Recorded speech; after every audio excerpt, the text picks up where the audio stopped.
Bismillahirrahmanirrahim. Fatihah.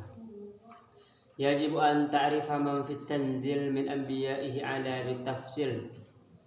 Wajib an ta'rifah, engkau mengetahui man orang-orang fit tanzil yang disebutkan di dalam Al-Qur'an min anbiya'ihi. Ini minnya lil bayan, berarti lil bayan dari man gitu. Wajib mengetahui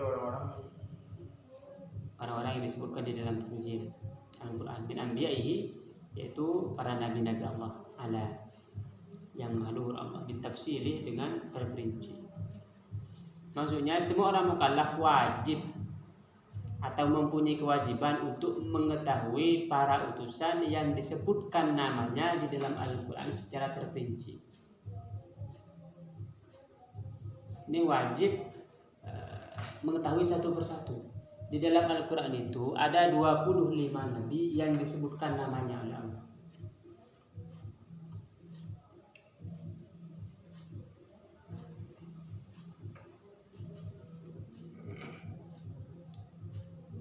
Tetapi menurut Imam Al-Malawi berkata bahwa iman kepada seluruh utusan atau seluruh rasul itu cukup seandainya jika ditanya tentang kerasulan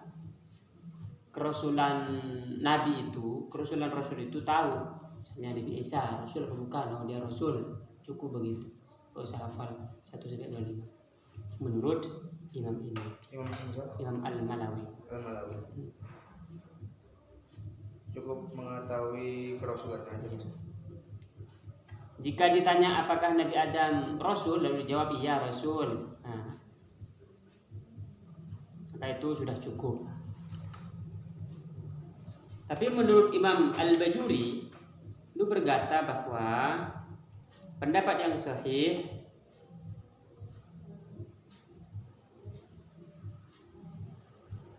ini harus menahan diri untuk memberi batas terhadap jumlah para nabi dan para rasul. Menurut Imam Al-Bajuri, menurut pendapat yang sahih itu harus menahan diri untuk memberi batas terhadap jumlah para nabi dan para rasul, agar tidak menetapkan kenabian atau kerasulan kepada seseorang yang bukan nabi atau bukan rasul, dan tidak menafikan seorang nabi dan rasul yang sudah memang beliau nabi dan rasul.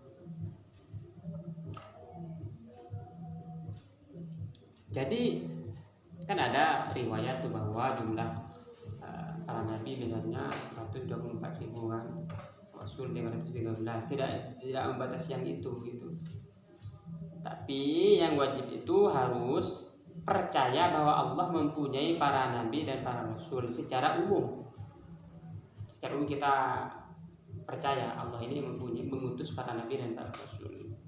Secara terperinci disebutkan satu persatu namanya di dalam Al-Quran. Ini wajib diketahui namanya. Kalau di dalam Aqidatul Awwam itu Adamun Idrisun Nuhun Huduma Shalih wa Ismailu Ilyasu Yunus Zakaria Yahya sampai 25. Amal baqiyatu fa bil ijmali fa'ih wa rudda ghayra dzal maqali.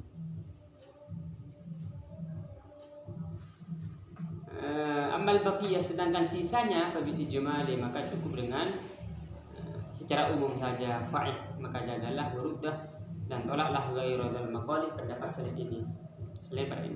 selain para nabi yang disebutkan di dalam Al-Quran itu tidak wajib diketahui dengan tafsir, dengan terperinci, tetapi cukup walaupun hanya dengan global, dengan ijmal. Maksudnya ijmal atau global ini mengetahui bahwa Allah mempunyai para nabi selain yang telah disebutkan di dalam Al-Quran.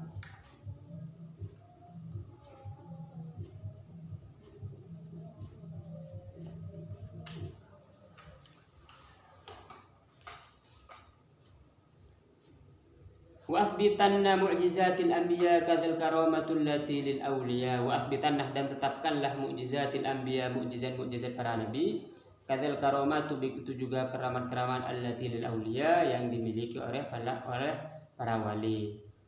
Juga orang mukallaf ini wajib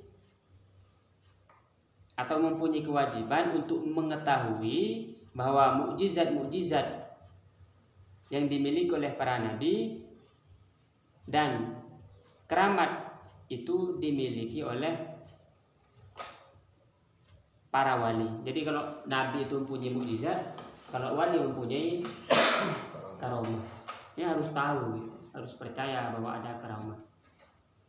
Nah, mukjizat ini adalah peristiwa yang di luar kebiasaan, di luar adat, di luar kebiasaan, yang ditampakkan oleh Allah Subhanahu wa taala, ditampakkan oleh Allah di tangan para nabi atau para rasul ketika seseorang yang ingkar itu menentang. Dan mukjizat ini tidak bisa dibuat-buat, artinya tidak bisa ditiru mukjizat ini, karena mukjizat tidak bisa ditiru oleh umat pada waktu itu.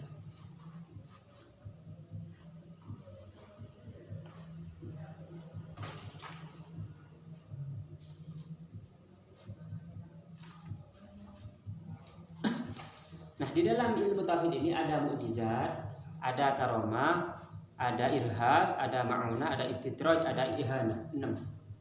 Kalau mukjizat di tangan para nabi dan para utusan. Kalau irhas itu peristiwa luar biasa. Irhas. Ya, irhas yang ditampakkan oleh Allah di tangan para nabi dan para rasul sebelum menjadi nabi dan sebelum menjadi rasul. Kalau sebelum menjadi nabi, sebelum diangkat oleh nabi, berarti dia irhas namanya. Kalau setelah menjadi nabi, setelah menjadi rasul, namanya mukjizat, peristiwa yang luar biasa. Kalau nabi kan sebelum beliau diangkat jadi nabi, ada awan yang menang di atas misalnya, atau ketika duduk di sebelah pohon, di bawah pohon ketika beliau berdagang, itu pohonnya menaungi gitu, banyak. Kalau keramat ini perbuatan peristiwa luar biasa yang ditampakkan oleh Allah di tangan orang yang soleh, orang wali, orang soleh. Kan ada orang yang nggak percaya keramat, tapi ini keramat itu ada keramat hakiki, ada keramat suriyah, artinya keramat yang zahir saja. Kalau keramat yang zahir itu keramat yang zahir, yang apa namanya, yang sebatas bungkus, maksudnya bukan hakiki. Itu seperti berjalan di atas air, di atas lautan, terbang misalnya, atau melipat tempat sedetik langsung nyampe ke Mekah. Kalau hal-hal semacam ini masih dimungkinkan untuk dia bisa istidraj.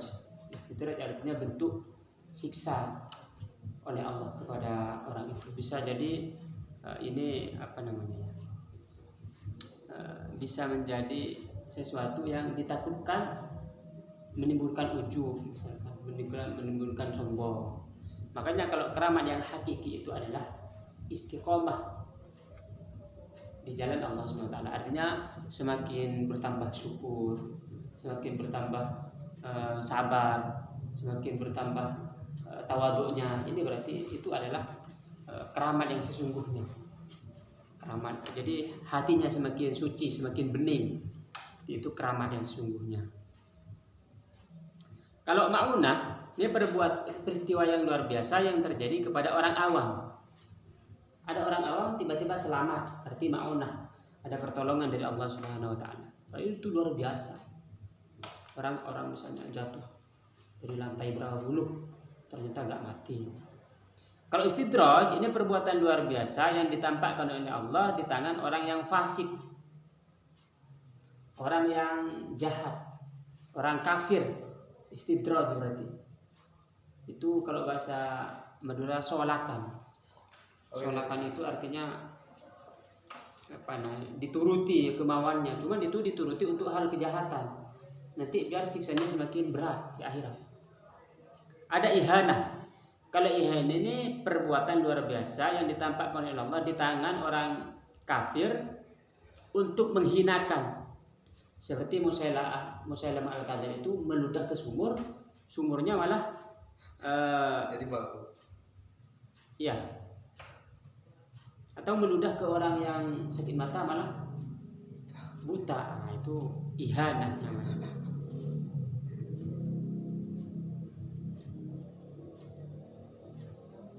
Nah, menurut Imam Al-Attar,